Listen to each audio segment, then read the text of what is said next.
Hey guys, it's Dr. Nate with Performance Sports Chiropractic. We're going to go through your Mobility Monday tip of the week here. Today I'm with Molly from 212 Performance Gym, and what we're going to cover today is the basics of pelvic tilting.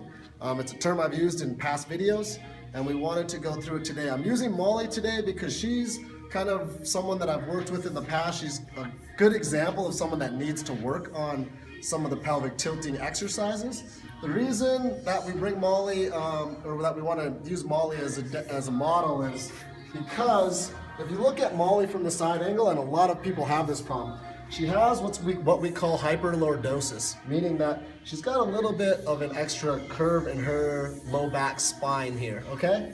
And so a lot of times what that stems from is that she's really, really tight through the front of her hips here. And a lot of people in this day and age, again, when we sit and everything like that, throughout the day, we get tight in the hip flexors, and over time, this can lead to the pelvis actually rolling forward. And we call that anterior pelvic tilt, okay?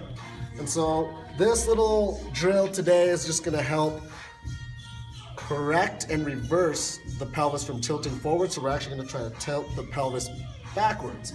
If you look when Molly stands against the wall, you can see that we have quite a bit of daylight through here. She has a difficult time. Molly, try to pelvic tilt for me and push into my hand. As she's standing here, Molly has a very difficult time actually getting her back to press into my hand. And that's because she has difficulty actually tilting the pelvis backwards. So the way we coach this up is a couple things. One, because her hip flexors are so tight right now and she has poor control of her pelvis, she's not gonna be able to get that back flat into the wall, which is what I would want her to do. So what we try to coach her on is actually step forward just a little bit from the wall, Molly, and I want you to bend your knees slightly.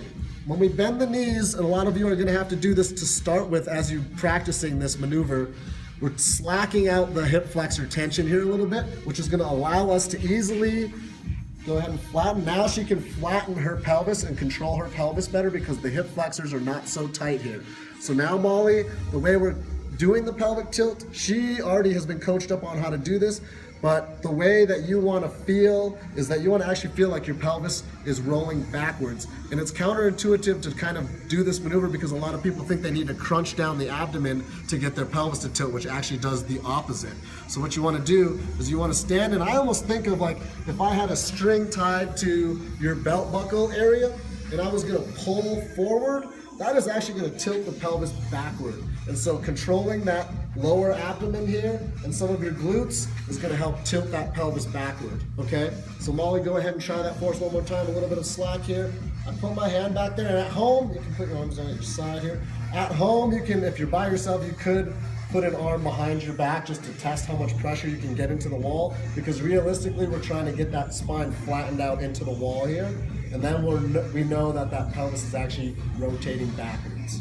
Okay, you can relax, Molly.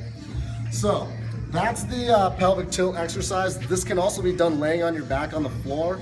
It's a great way to actually train the lower abdomen to help control your pelvic floor and actually get that pelvis from being in that rolled forward posture. That rolled forward posture is what causes a lot of tension in the low back, and it can go all the way up into the mid back. So some of those people that really, really have those tight muscles, this is for you. So hopefully this will help. Again, always check our videos out. They're posted on YouTube, on the Facebook page, and on my webpage. So have a great week, everyone.